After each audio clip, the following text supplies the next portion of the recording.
احنا في مدينة السادس من اكتوبر، وعند احد العملاء الكرام بنركب الونش المنزلي. الونش المنزلي ده يعني حاجة بتسهل علينا طلوع اي احتياجات من المنزل، خاصة الناس اصحاب الادوار العليا، الناس اللي بتعاني من الطلوع بادوات البيت ومستلزمات البيت، من خضار ومن رز ومن اي حاجة في وزن مثلا 150 كيلو 100 كيلو، وفي ممكن كمان نزيد.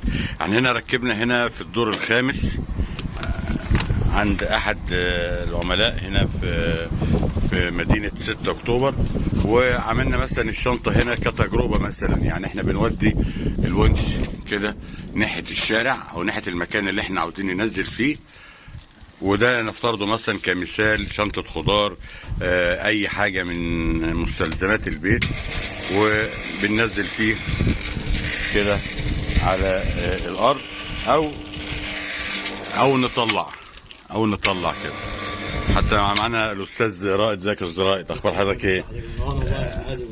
ايه رايك في الاختراع ده؟ فكره جميله وحلوه بصراحه، سهل عليها حاجات كتير جدا.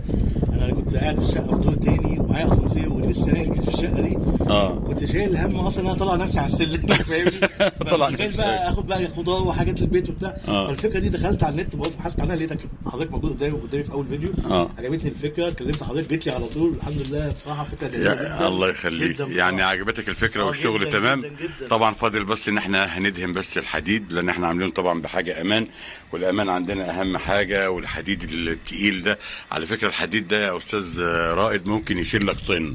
انا فيه والله ممكن تطلع فيه، يعني يشيل لك فيه طن. يعني دايما احنا بنهتم بالحاجه الامان. وطبعا معانا موتور قوه 300 والواير بتاعه 30 متر كمان، يعني ممكن يوصلنا حضرتك هنا في الدور الرابع مثلا ولا حاجه، واخد بالك؟ يعني انت لو في الدور حتى السابع ولا الثامن هيجيبك. يعني نفترض ده بنعمل مثال مثلا، واحنا طبعا طلعنا بيه حاجات اتقل واتقل يعني.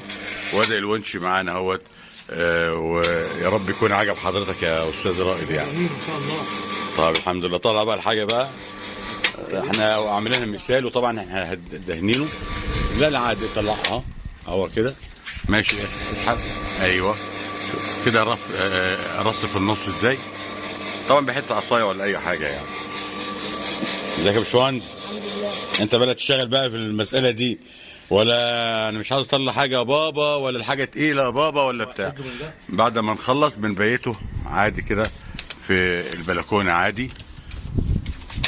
تحت امركم اولاد الشرقاوي، تحت امركم اولاد الشرقاوي.